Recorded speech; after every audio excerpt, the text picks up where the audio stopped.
This is Frank Statler with the Paranormal Report, and today I want to talk about the Mad Gasser of Matoon, Illinois, which is a pretty crazy deal. A lot of people haven't heard of that. Well, what starts out actually in Virginia, where there had been a lot of strange attacks.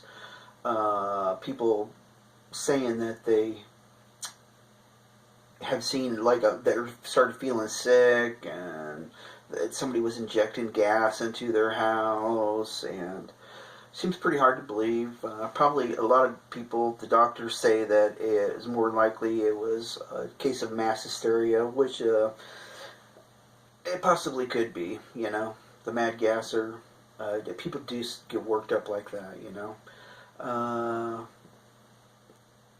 In the 1930s and 40s is when all this happened, and the first place that it struck was a little old lady's house, and the family in the middle of the night was kind of complaining about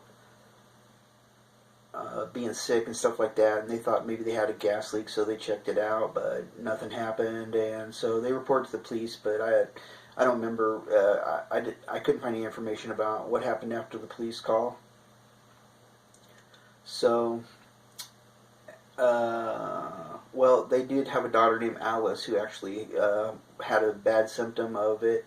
Her tongue started swelling up, and it made it hard for her to breathe. But the doctor said that it was probably because of anxiety, which is probably the truth.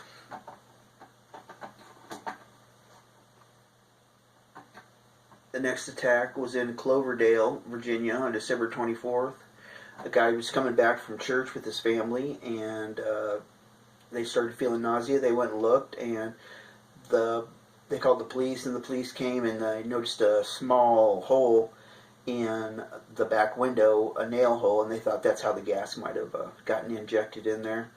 The very last one that we're going to talk about was where they had complained of illness, and they had it checked out by the police. Nothing, there wasn't anything around. But then the husband came home about an hour later, and he did see somebody. He'd seen somebody that was like in a really tight leather outfit, and he was wearing a mask, if you can imagine, in the old days with the big canisters on either side. And he also had one of those big DT spray guns that you'd use to spray poison on weeds and stuff like that. And so that was in 1940, and a lot of people were affected by it. Was it mass hysteria? I don't know.